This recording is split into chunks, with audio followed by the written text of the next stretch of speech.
días con todos. Es un gusto saludarlos en este nuestro webinar segundo de la ciudad de Arequipa, y me parece que ya el 11º a nivel nacional a cargo del Estudio Muñiz. El día de hoy vamos a tocar un tema bastante concreto y específico, orientado básicamente al servicio educativo en los tiempos de esta emergencia sanitaria que lamentablemente nos ha tocado vivir. Siempre orientados desde nuestra firma legal a los intereses de nuestros clientes en base a sus derechos, pero desde una postura estratégica que tome en consideración una postura preventiva y a su vez proactiva en beneficio de nuestros clientes, siempre. Ahora bien, la exposición estará a cargo de los doctores Melch Núñez, que es jefe del área de Derechos del Consumidor, asociado senior de nuestra firma en Arequipa, y del doctor Eduardo Hurtado, asociado senior y jefe del área de Derecho Administrativo. Básicamente los temas que nos interesan y que han estado siendo recurrentemente consultados a nuestros abogados es el servicio contratado, los planes de reprogramación, incluso las nuevas posturas que realizará el Ministerio de Educación a través de las UGELs o directamente a través del gobierno central, las posturas de Indecopi, las posturas de los propios padres de familia, incluso posturas y consultas referidas a los traslados desde colegios privados a públicos, que recientemente nos habló el ministro de Educación, pero también traslados hacia colegios extranjeros, por ejemplo. Todo siempre tomando en consideración la calidad del servicio brindado por los colegios hacia los padres de familia. Ahora bien, creo que es importante tomar en consideración también el marco normativo general, que evidentemente tiene que partir desde nuestra constitución política. Pues bien, el Tribunal Constitucional, es necesario que todos lo sepamos de alguna manera, ya tuvo un pronunciamiento que tiene que ver con una interpretación de básicamente dos instrumentos legales, hasta tres instrumentos legales. El Decreto Legislativo 757, que es la ley marco de la inversión privada en nuestro país, que en su artículo 4 señala específicamente que, si bien es cierto, los precios se regulan por la ley de la oferta y la demanda, hay ciertos servicios que pueden ser fijados administrativamente. ¿Cuáles? Los servicios esenciales, los servicios públicos esenciales. Otro instrumento legal que es necesario que seguramente ustedes lo conozcan a través de nosotros como sus abogados o de los abogados que ustedes escojan, será el Decreto Legislativo 882, que regula justamente la inversión privada en educación. Hasta, o mejor dicho, desde el año 2004 aproximadamente, el Tribunal Constitucional marcó la pauta, indicando que la educación, así como el servicio de telecomunicaciones, la energía eléctrica, etcétera, es un servicio público, y es un servicio público esencial. A raíz del tercer instrumento legal que les mencionaba, la ley 28.988, se plantea un cuestionamiento constitucional por parte del Colegio de Profesores del Perú respecto al alcance de esta ley, en cuanto señala específicamente esta ley, la ley 28.988, que la educación básica regular en todos sus niveles, inicial, primaria, secundaria, es un servicio público esencial. Ratifica lo señalado por el Decreto Legislativo 757 y 882. Ante este cuestionamiento, el Tribunal Constitucional emitió una sentencia que es relativamente conocida y que es un instrumento que ustedes pueden tomar nota también, referido al expediente 0026-2007-AI, en el que ratificó la postura. La postura del Tribunal Constitucional, máximo intérprete de nuestra Constitución, es que la educación es un servicio público esencial. Como conclusión, señala que al ser un servicio público esencial, la educación privada no deja de tener esta naturaleza, servicio público esencial en manos de privados. Creo yo que la educación es un aspecto que puede regularse no solamente en los puntos o en los temas académicos a través de las normas técnicas que ustedes conocen muy bien, sino incluso a través de las relaciones que pueden tener con sus propios clientes, lo que puede generar a futuro posturas del Ministerio de Educación, como lo decía, del propio Indecopi, referidas a regular incluso temas administrativos entre colegios y padres de familia, para justamente prever y generar una postura preventiva es que hemos decidido desarrollar este webinar a cargo de los especialistas. Sin más, bueno, les explicaré brevemente también la dinámica. Ustedes tienen a su disposición un chat, pueden hacer las preguntas que consideren, yo se las voy a retransmitir a los expositores. Si hubiese, por la falta de tiempo, alguna duda que quede sin responder, con toda la confianza de siempre, nos pueden escribir a los correos electrónicos para que nosotros se lo respondamos oportunamente. Entonces, sin más, doy pase al doctor Eduardo Hurtado Salas, como les decía, asociado senior del Estudio Muñiz acá en Arequipa y jefe del área de Derecho Administrativo, para que nos explique un poco su postura. Doctor Eduardo, ¿qué tal? Buenos días. Hola Javier, buenos días. Buenos días a todos los presentes. Nosotros sabemos que el año escolar en el 2020 se inició en el mes de marzo, pero también es en el mes de marzo donde se declara la emergencia sanitaria a nivel nacional y el aislamiento obligatorio social. ¿Esto qué generó? Que generó que las clases presenciales que ya se estaban dando a inicios del mes de marzo en algunos colegios o a partir del 16 de marzo se vean suspendidas. Entonces el Ministerio de Educación emite una resolución, la resolución 079, donde dice que todos los colegios estaban obligados a presentar un plan de recuperación de las clases presenciales que se habían suspendido. ¿Correcto? Entonces, este plan de recuperación tenía unas características que tenía que ser aprobado por LOGEL y ser puesto en conocimiento de la comunidad educativa de los padres de familia. ¿Por qué? Porque las clases presenciales se tenían que comenzar en el mes de abril. Sin embargo, nosotros sabemos que en el mes de abril permanece el aislamiento social obligatorio y ya el Ministerio de Educación emite la resolución número 160, donde ya se permite que se pueda trabajar con estas clases no presenciales o con estas clases virtuales, ¿correcto? Entonces, posteriormente también se emite otra resolución donde ya se dan unas normas técnicas a las instituciones, a los colegios privados para que puedan adecuar su plan de recuperación a esta nueva modalidad del servicio educativo no presencial, sino virtual. ¿Por qué es importante estas normas que les estoy mencionando que emite el MINER? ¿Por qué?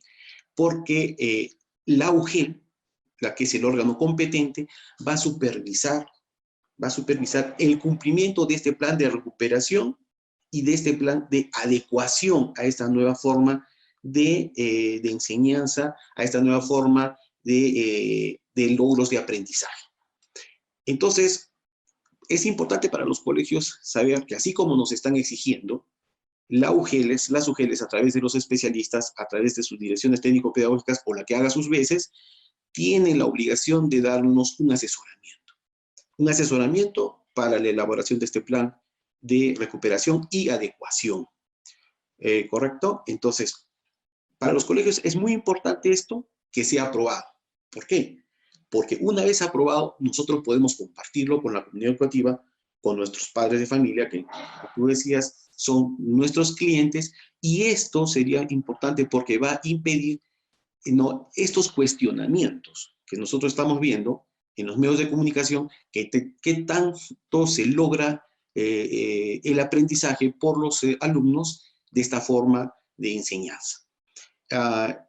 Si nosotros no cumplimos con la presentación del plan, si nosotros no cumplimos con la aprobación del plan, si nosotros no comunicamos a los padres de familia este plan, si nosotros no ejecutamos el plan correctamente, como ha sido aprobado por la UGEL, los colegios se van a ver expuestos a denuncias administrativas ante la GREA, En el caso de la región Arequipa, hay otras regiones que son direcciones regionales ante las DREAS, se van a ver expuestos ante denuncias administrativas ante las UGELES, ¿no? Y las UGELES pueden realizar dos cosas, ¿no? Aparte del procedimiento sancionador, pueden tomar medidas correctivas, medidas de prevención de aplicación de esta norma, ¿no? Y también es muy importante señalar que la omisión a esta normativa, ¿no? Permite que la UGEL de oficio pueda derivar a Indecopi para que Indecopi, a través de un procedimiento sancionador, una norma especial, pueda accionar en contra de la institución educativa. En la presentación, Javier, y dijiste temas muy importantes, y uno fue lo que sí pues ha estado en entrevistas con el ministro de Educación, era respecto al traslado de, como una opción en este momento, de los alumnos a los colegios públicos, ¿no? Del colegio privado al colegio público.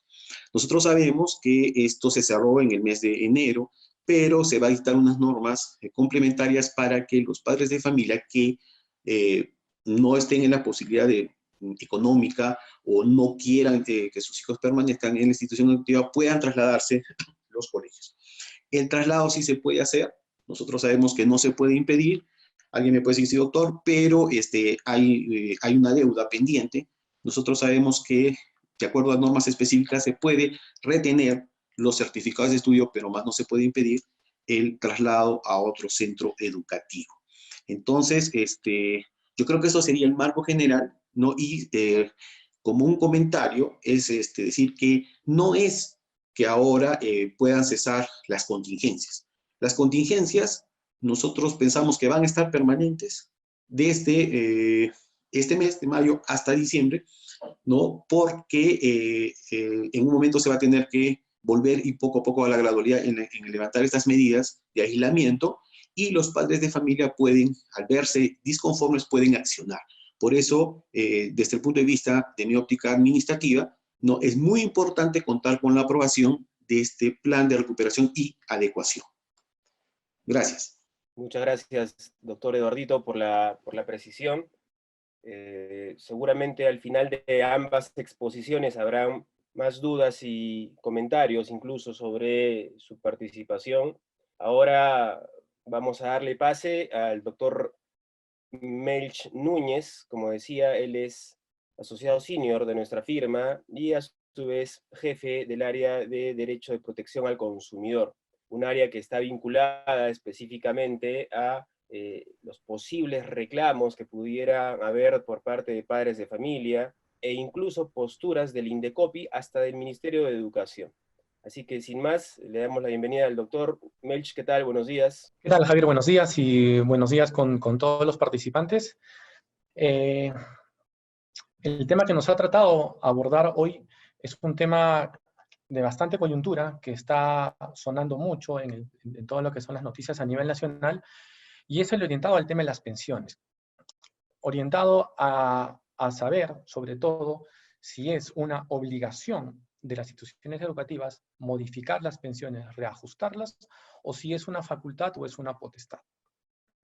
Para abordar un poco más de este tema relacionado a lo que es las pensiones, quiero comenzar señalando que debemos entender como una pensión a aquella contraprestación que los padres se obligan a pagar a cambio del servicio educativo prestado a sus hijos, ¿no?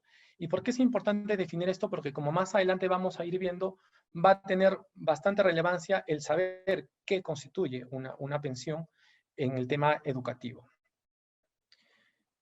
Hablamos también de que esto tiene que ir de la mano con las normas de protección al consumidor. Y para ello debemos tener en consideración como pilares, por así decirlo, de las normas de protección al consumidor, dos conceptos muy importantes. En principio, el tema de la información, que en este caso debemos entenderla como la información relevante, la información importante que se traslada a los consumidores para que estos puedan poder tomar una decisión de consumo. En el caso en específico, por ejemplo, para poder optar o no en contratar el servicio educativo de una u otra institución educativa. Además del tema de la información, es muy importante también ver el tema de la idoneidad. Hemos escuchado a lo largo de estos días que todo el mundo habla del tema de la idoneidad. Y es importante saber que la idoneidad va a ser la correspondencia entre lo que yo espero como consumidor y lo que efectivamente recibo. ¿En base a qué? A la información que me haya podido haber brindado el proveedor del servicio para que yo pueda optar o no por contratarlo. ¿Y por qué señalamos esto? Porque como hemos comentado, va a ir todo de la mano con el tema de las pensiones. Debemos de recordar además que en nuestras normas de protección al consumidor, específicamente en el Código de Protección al Consumidor, se regula el tema de lo que es el servicio educativo. Incluso establece como un derecho esencial de los consumidores, en este caso los padres de familia o los apoderados, de poder, o de que se les cobre, mejor dicho, este derecho esencial, implica que se les cobre la contraprestación económica correspondiente a la prestación de un servicio efectivamente brindado. Entonces, como vemos, nuestra norma de protección al consumidor me establece claramente que el pago de la pensión va a ir acorde con la prestación del servicio. Y recordemos, como hemos señalado hace un momento, que esta prestación del servicio va de la mano de la información que el proveedor ha trasladado al consumidor al momento de contratar el servicio, ¿no? Al momento de hacer la oferta educativa. ¿Y por qué también esto es sumamente importante?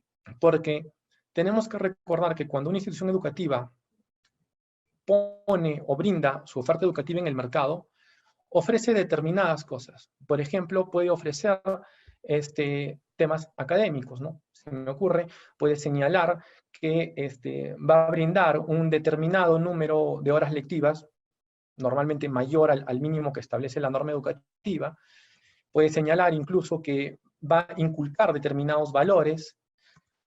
Puede incluso promocionar la propia infraestructura de sus instalaciones como parte de su servicio, entre otros.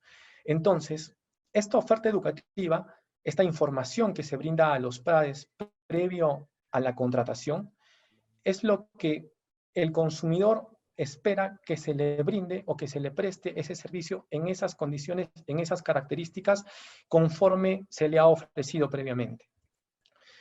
Indicamos que todo esto, bueno, es algo que ya lo conocemos y que se ha venido dando a lo largo de los años de manera regular.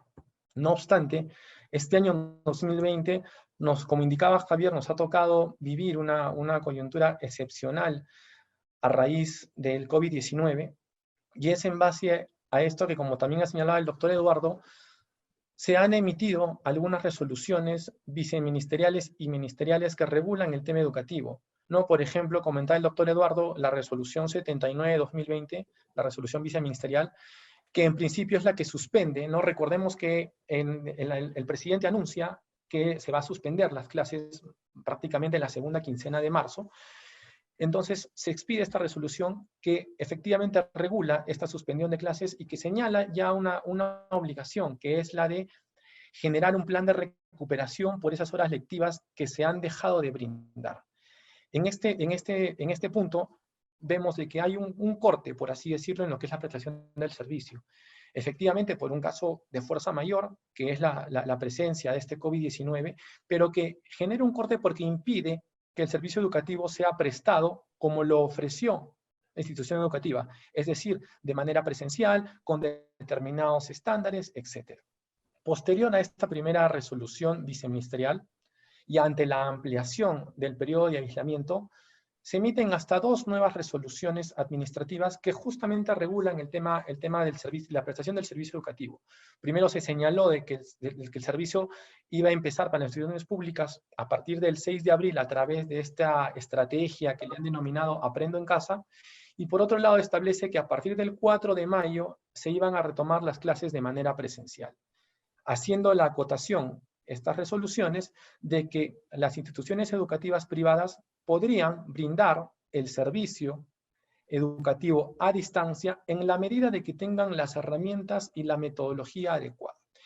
Esto es importante, ¿por qué? Porque si bien en un primer momento hay un corte en la prestación del servicio, al amparo de estas nuevas resoluciones, ya el Estado faculta a los colegios a que puedan continuar brindando el servicio educativo, es decir, a que puedan continuar brindando la prestación que tienen contratada con los padres de familia, y por ende genera la obligación de que los padres tengan que pagar por el servicio que se les ha brindado. Hasta ahí tenemos cómo ha sido el escenario, o cómo ha ido cambiando el escenario. Y esto es importante porque, como mencionábamos, tenemos que tener en consideración de que al inicio del año, o antes del inicio del año, hay una contratación, si bien entre privados, entre la institución educativa y los padres de familia, se señala determinadas obligaciones de una u otra parte, como comentábamos, la prestación de un servicio educativo y la contraprestación, el pago por ello. Entonces, hasta este punto, tenemos cómo se han presentado los escenarios y cómo se han generado el cumplimiento o la exigencia del cumplimiento de las obligaciones en ambos casos. Adicionalmente a ello, tenemos que tener en consideración que en temas de protección al consumidor, la entidad que se encarga de proteger a los consumidores y por tanto que tiene facultades reguladoras, bueno, fiscalizadoras y sancionadoras es el INDECOPI. Y no debemos dejar de lado qué es lo que ha hecho INDECOPI en estos tiempos de aislamiento. Y el INDECOPI lo que ha señalado en un comunicado de la semana pasada es de que a la fecha, por ejemplo, tiene más de 7.000 reportes, 7.703 reportes a nivel nacional relacionados a incidencias por infracciones a normas de protección al consumidor. INDECOPI ha señalado que de este universo de un poco más de 7.000 incidencias, un poco más de 2.000 incidencias son relacionadas al sector educativo. Como hemos señalado, el INDECOPI tiene facultad fiscalizadora y, por tanto, anualmente tiene un plan de supervisión. El INDECOPI en este comunicado ha señalado de que, teniendo en cuenta estas incidencias que se han reportado, va a modificar su plan anual de supervisión para hacer incidencia en aquellos sectores donde considera que se están viendo vulnerados derechos de los consumidores. El sector educativo, por lo que señala el rango o el número de incidencias, va a ser uno de ellos. Es decir, INDECOPI nos está ya alertando de que va a empezar a hacer investigaciones de oficio. Recordemos que el INDECOPI, dentro de sus facultades, puede pedir información, puede hacer inspecciones. Entonces ya nos está alertando de que va a tomar acciones o va a tomar cartas en el asunto. Entonces debemos estar preparados para este escenario. Adicionalmente, y como bien lo comentaba el doctor Eduardo, a raíz de estas resoluciones o estas normas técnicas que ha emitido el Ministerio de Educación, ha señalado que ante el incumplimiento, las UGELs no solamente van a poder iniciar procedimientos, sino de que incluso van a remitir de oficio al INDECOPI estos incumplimientos para que el INDECOPI pueda actuar conforme a sus atribuciones e iniciar procedimientos de oficio. Por ejemplo, lo que va a tener que comunicar la UGEL al INDECOPI va a ser el tema de la presentación o no de los planes de recuperación, de que si estos planes han sido comunicados o no a los padres de familia, de si estos planes se están o no cumpliendo, y en base a ellos que el INDECOPI va a poder accionar. Debemos tener en consideración que el INDECOPI, al iniciar un procedimiento sancionador, lo que busca, en principio, es corregir la conducta infractora, es cierto, pero también lo que va a buscar es sancionar. Entonces, debemos estar alertas y preparados para ello. Más aún cuando, si bien físicamente no está teniendo el INDECOPI ya ha señalado que sus plataformas virtuales están activas. Es decir, que yo puedo enviar a través de la mesa de partes virtual un reclamo, una queja o incluso una denuncia. Vemos al momento de las consultas recurrentes que nos han venido haciendo algunos clientes nuestros, de que por el momento las cosas están solamente en reclamos, en cartas presentadas por los padres de familia, pero nada impide de que también se puedan empezar a iniciar procedimientos sancionadores, debido a que, como señalo, el mismo INDECOPI ha indicado de que sus plataformas virtuales están operativas. Para estos procedimientos sancionadores, no solamente tenemos como parte a los padres de familia, que son los que pueden denunciar, sino también al INDECOPI, que como señalaba hace un momento, podría iniciar procedimientos de oficio, sino también, y no debemos de pasar desapercibido, a las asociaciones de consumidores. Recordemos que hace algunas semanas, vamos a señalar que quien inicia todo este gran debate por el tema de las pensiones es una asociación de consumidores de Lima, ¿no? ASPEC, quien emite un comunicado señalando de que el tema de las pensiones debería sufrir un reajuste, ¿no? Entonces, acá en Arequipa, por ejemplo, hay varias asociaciones de consumidores, muchas de ellas activas, que evidentemente pueden ver esto como una oportunidad para también poder presentar denuncias. Recordemos que en el tema de las asociaciones de consumidores, en la medida que ellas tengan un vínculo con Indecopi o se estén registradas en Indecopi, pueden verse beneficiadas incluso con un porcentaje de la multa o de la sanción, la sanción pecuniaria que Indecopi puede interponer a un proveedor. Entonces, debemos tener en consideración ello porque también constituye un incentivo para que estas asociaciones puedan iniciar procedimientos por infracción a normas de consumidor. Para ir ya cerrando un poco estos pequeños comentarios que estamos haciendo respecto al tema de las pensiones, debemos dejar en claro que ya el Estado se ha pronunciado, no solo a través del presidente de la República o del ministro de Educación, sino incluso entidades como el Indecopi, como la Defensoría del Pueblo, y han señalado de que no van a regular precios. Y acá hay cierta discusión, porque como bien señalaba Javier al momento de hacer la presentación del evento, el tema del servicio educativo es un servicio público.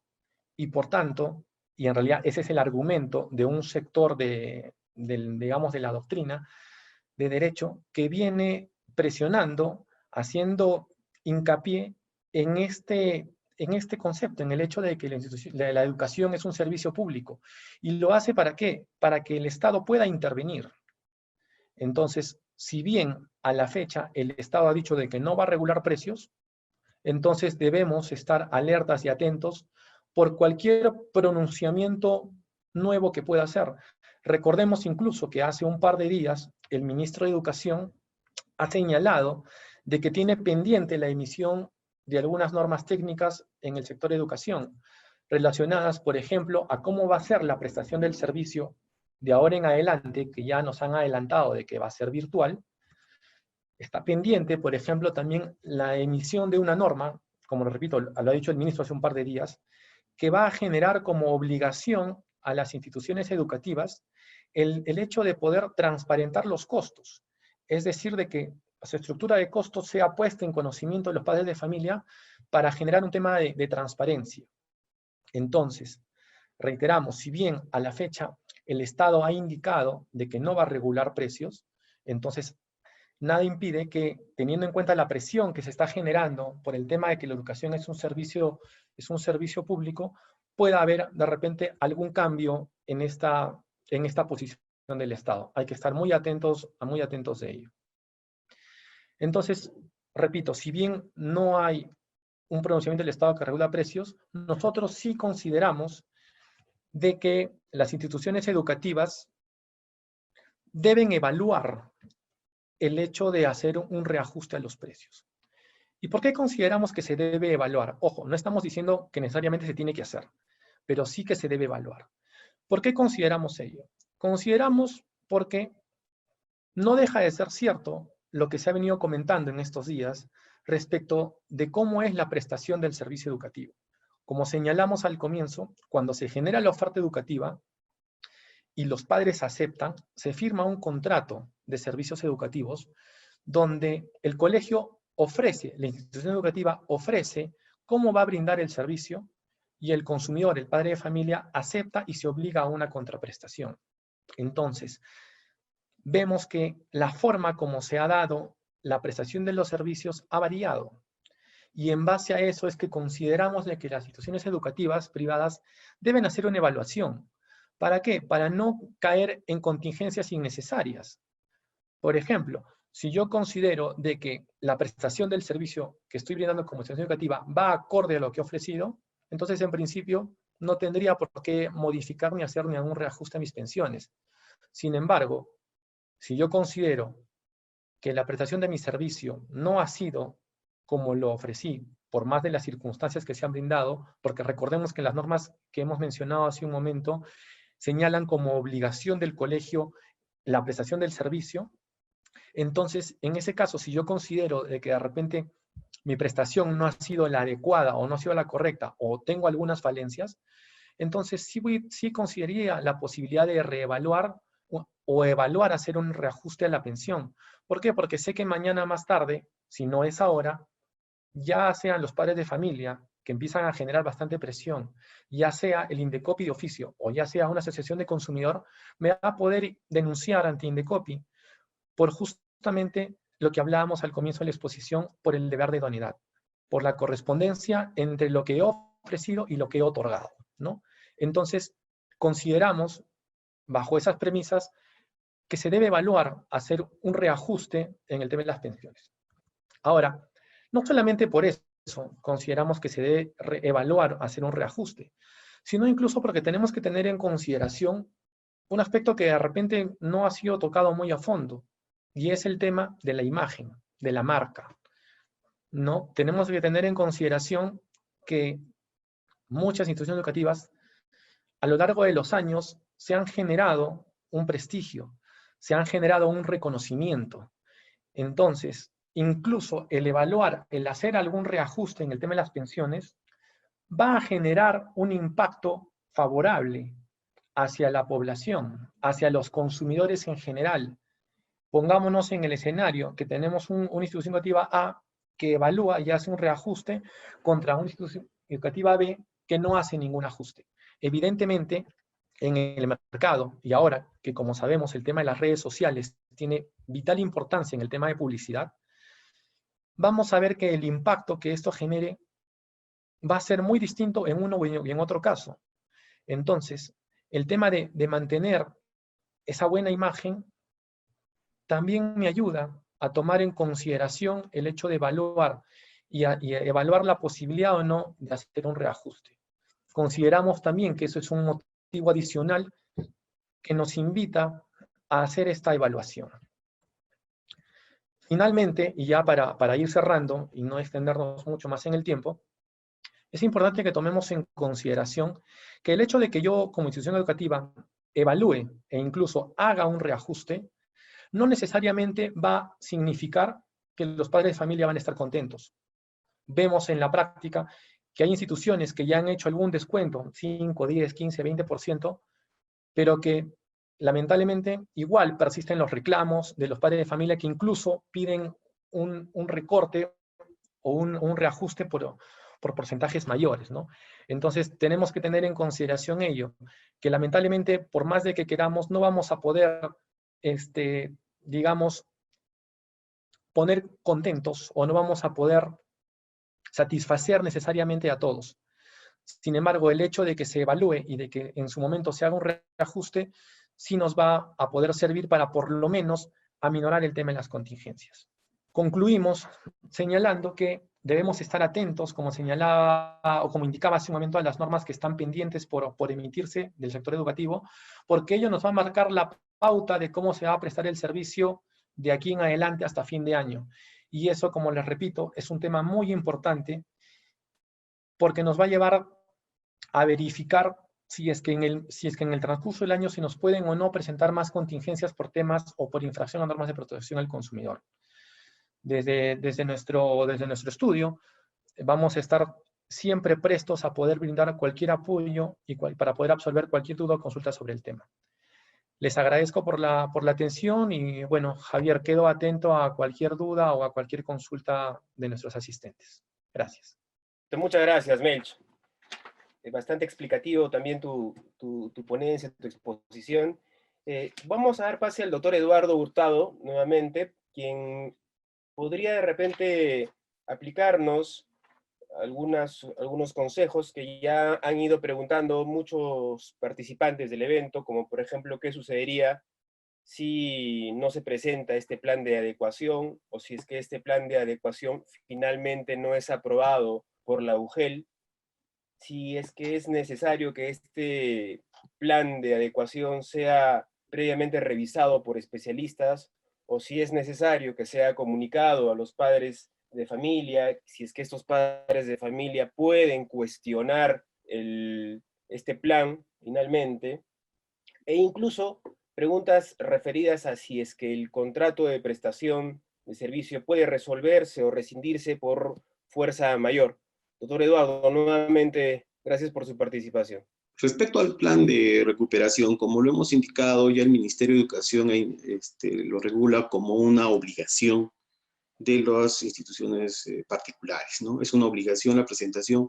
Por eso nosotros recalcábamos que se tiene que buscar el asesoramiento de la misma UGEL y de los especialistas, con la finalidad que este plan sea aprobado. Una vez aprobado este plan, debe ser comunicado a los padres de familia. ¿Pueden cuestionar a los padres de familia? Podrían cuestionar a los padres de familia, no hay ningún inconveniente. Sin embargo, este cuestionamiento no vemos que tendría un mayor logro, a razón que la institución competente, que es la UGEL, ya lo ha aprobado, ¿correcto? Entonces, la no presentación, como hemos indicado, la omisión en la no presentación, la omisión en la no aprobación, la omisión en no comunicar a los padres de familia y la omisión en no cumplir lo aprobado pone a la institución educativa en un estado de vulnerabilidad respecto a un procedimiento sancionador y respecto, como indicó Melch, a la intervención de Indecopi como lo ha expuesto, ¿no? Quería detenerme un poco en la exposición que se hizo respecto a lo del anuncio del ministro de Educación, en que van a emitir un decreto legislativo de donde se puede transparentar los costos educativos. Para nosotros sería muy importante ver el contenido de esta norma porque, si bien es cierto, como lo ha dicho Javier, que el Tribunal Constitucional ha precisado que la educación es un servicio público, también es cierto que las normas que puede emitir el gobierno tienen que estar dentro de un marco constitucional y también no pueden violar, ¿no?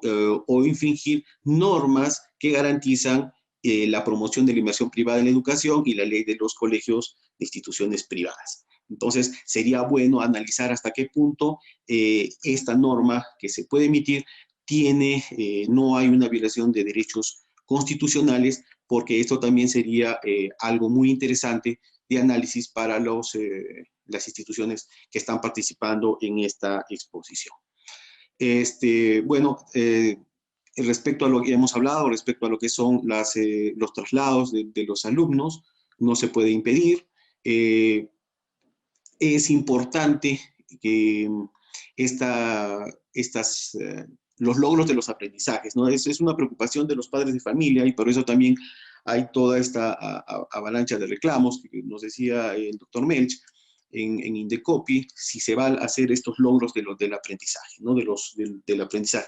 Definitivamente que en este plan de recuperación y adecuación también se tiene que decir cuáles son esas actividades que se van a ver perjudicadas, que se van a ver perjudicadas.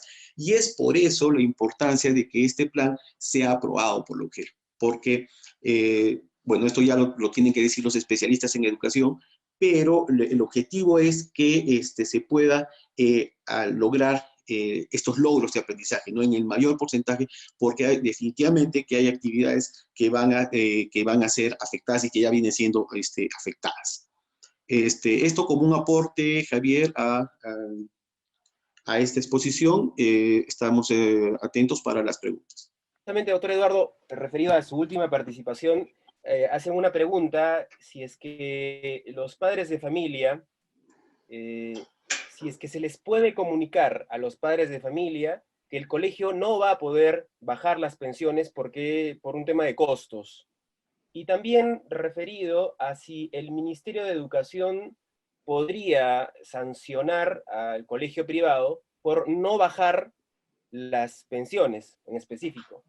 Y finalmente una tercera última consulta, doctor Eduardo, que me hacen mención es si es que hay que devolver la matrícula que ha pagado la familia del niño si es que éste es trasladado a un colegio público. Yo creo que respecto a lo de la comunicación, ya el plan ya lo hemos afirmado varias veces. Sin embargo, lo que son de los costos, yo creo que es importante la norma que va a emitir el gobierno, analizarla, porque se habla de que hay servicios que los colegios ya no los están dando, ¿no? Bueno, se hablaba de alimentación, se hablaba de movilidad, bueno, etcétera. Es que, como decía el ministro, no es una sola realidad, son varios tipos de realidades que se viven a nivel nacional, ¿no? Entonces sería bueno saber qué criterios va a contener esta norma para poder dar una precisión. Respecto a las devoluciones, a los pagos, yo creo que eso lo podría responder con mayor precisión Melch, porque eso ya tiene que ver con la parte de la protección al consumidor, ¿no? Javier, respecto a las preguntas que nos estabas haciendo en el tema de que si se pueda comunicar a los padres o no el tema de la no o el no reajuste de pensiones, sí se puede comunicar. Es más, como he señalado en la exposición, a la fecha el Estado ha señalado que no va a regular precios. Entonces, no es una obligación de la institución educativa el bajar los precios. Sin embargo, como también he señalado en la exposición, consideramos de que se debe evaluar el tema de la pensión o del importe de la pensión, teniendo en consideración qué es o cuál es el servicio que yo he ofrecido y cuál es el servicio que estoy brindando en el mes a los padres de familia, a los usuarios del servicio, ¿no? A los estudiantes. Entonces, repito, no hay todavía el Estado no ha cambiado de posición e indica de que no va a arreglar el tema de los precios. La otra pregunta que hacías respecto a lo que es la obligación de bajar precios, bueno, también ya con la participación que acabo de hacer, ya la he respondido, ¿no? Entonces, no sé si, creo que quedó también era una tercera postura. Bueno, ya recordé, el tema de la devolución. Bueno, en realidad, en enero de este año, se ha emitido un decreto de urgencia, los primeros días de enero, que establecía que las cuotas de ingreso deben ser devueltas cuando los estudiantes van a ser trasladados a otra institución educativa. Se establecía, establece esta norma que se debe devolver la parte proporcional al tiempo de permanencia que ha tenido el alumno en el colegio. ¿Sí? Ahora, justo este apartado de este decreto de urgencia, digamos que su entrada en vigencia está pendiente a la emisión de un reglamento.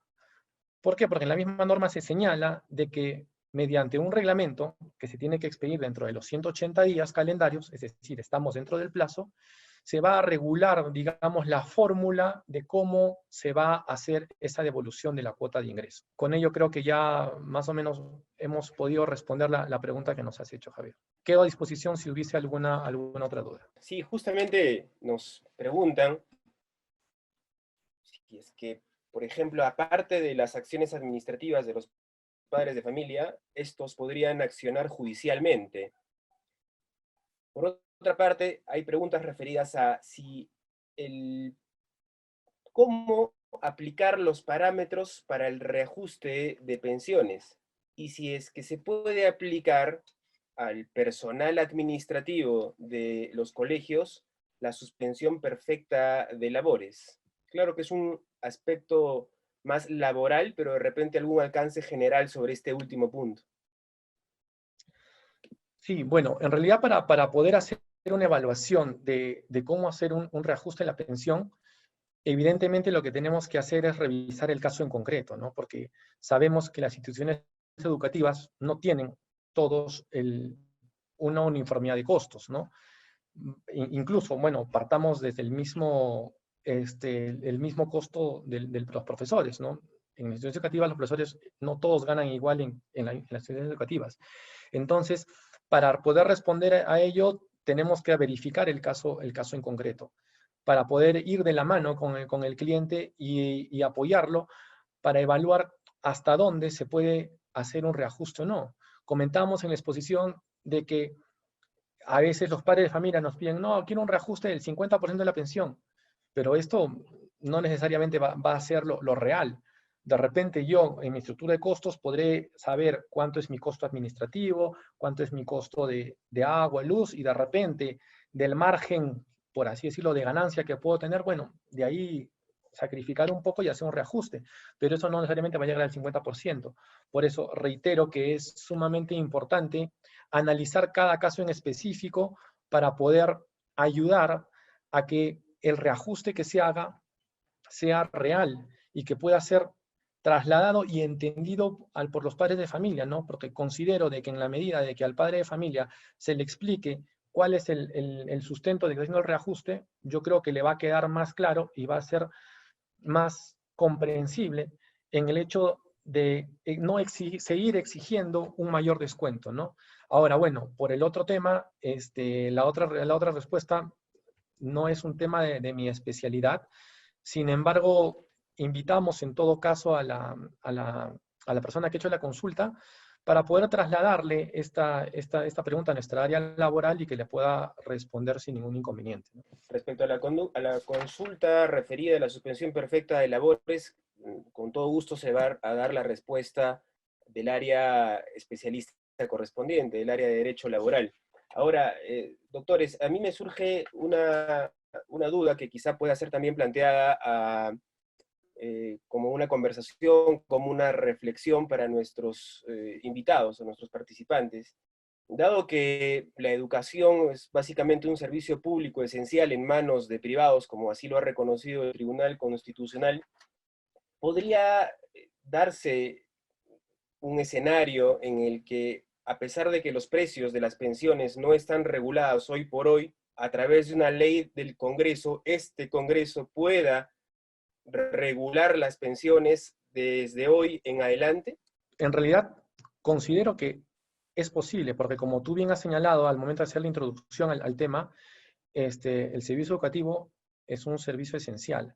Y en base a esa premisa es de que, o bueno, viene a ser el argumento de un gran sector que establece que por ello es que el Estado también debe entrar a regular. Incluso, bueno, revisando, en otros países como Colombia, por ejemplo, el Estado establece un control de precios en relación a la calidad del servicio, ¿no? Entonces, lo pongo como ejemplo porque es algo que podría llegar a pasar, yo creo que sí. Al momento, como he señalado en la exposición, el Estado y las diferentes instituciones públicas han señalado de que no van a entrar a regular precios, ¿no? Lo ha dicho el presidente, lo ha dicho el Ministerio de Educación, y el mismo Indecopi ha señalado en sus comunicados de que ellos no regulan el tema de los precios.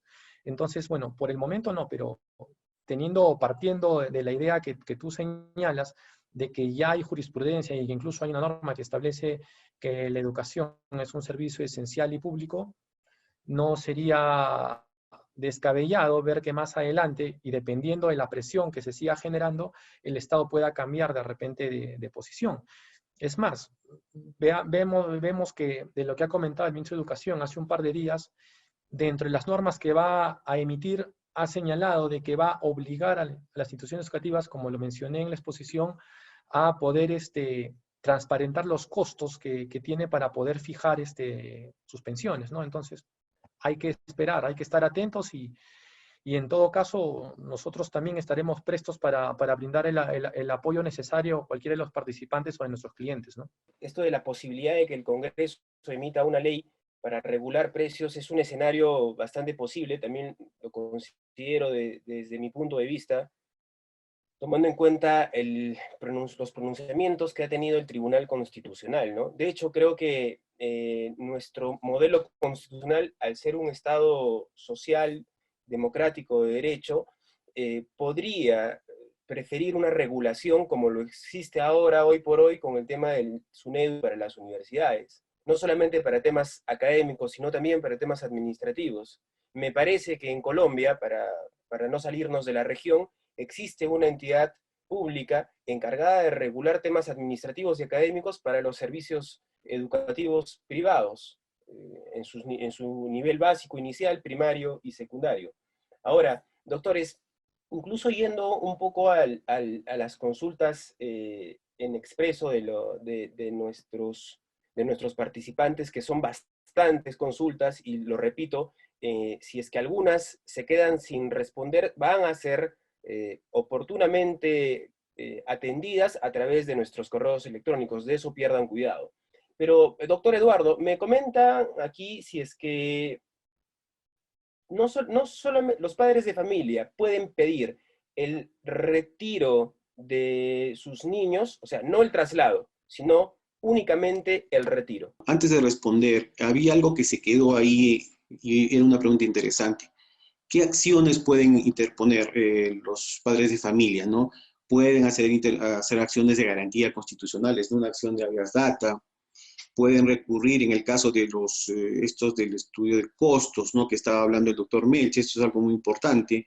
En el caso de que los colegios no lo quieran presentar, no lo quieran sincerar, no sabemos cómo va a regular la norma del Ministerio de Educación, pero sí pueden hacer esta acción de garantía constitucional, que todavía no se está haciendo, porque como ustedes saben, todo está paralizado, pero el Poder Judicial es muy posible que ya comience a trabajar, entonces esta es una posible contingencia, ¿no? También acciones en materia civil, no nos olvidemos que es un contrato de prestación de servicios educativos. En relación al retiro, tengamos en cuenta que también se estaba indicando de que había padres de familia que podían retirar por considerar que este año no se iba a lograr estos logros, digamos, en el proceso de aprendizaje. Sin embargo, esta es una gran responsabilidad porque la educación es un derecho fundamental, es un derecho del niño, la educación, ¿no? Entonces, el retiro significaría que este niño deje de tener acceso a la educación. Y como ha dicho el ministro, en el Perú no se está suspendiendo o el servicio educativo a pesar de esta emergencia sanitaria en la que estamos. Nos está dando alternativas, ¿no? Y con eso los colegios particulares están ayudando, ¿no? Así como el Estado, aprendamos en casa, con esta política educativa, también los colegios se están adecuando a esta exigencia y están haciendo estas clases virtuales, ¿no? Mientras estábamos conversando, hicimos la consulta, incluso para que el tema no quede en el vacío, en el limbo, respecto a si se puede aplicar la suspensión perfecta de labores, y el área correspondiente me informa que sí se puede aplicar la suspensión perfecta, pero de manera parcial, solamente al personal administrativo si es que existe esa necesidad. Habría que revisar incluso el decreto de urgencia 038-2020. Ahora bien, incluso yendo dentro de la reflexión que menciona el doctor Eduardo sobre las acciones judiciales, yo creo que es poco probable, pero incluso acciones penales, es decir, denuncias por, vamos a ponernos en extremos, delito de estafa, puede que algunos padres de familia tengan esa imaginación y terminen denunciando penalmente a un colegio, y algo que mencionaba Melch, sumamente importante, dañando la reputación del colegio que se vea involucrado en una investigación penal, en un proceso penal. Bien, siempre será un gusto poder comunicarnos con todos nosotros. Las dudas que hayan quedado, con todos ustedes, perdón, las dudas que hayan quedado en el limbo van a ser absueltas a través de correo electrónico, y bueno, recordarles que siempre estamos para cualquier consulta o cualquier duda a su disposición. Siempre van a tener nuestros correos electrónicos y, bueno, siempre un abrazo virtual para todos ustedes. Hasta luego. Hasta luego, doctor Eduardo. Hasta luego, Melch. Cuídense.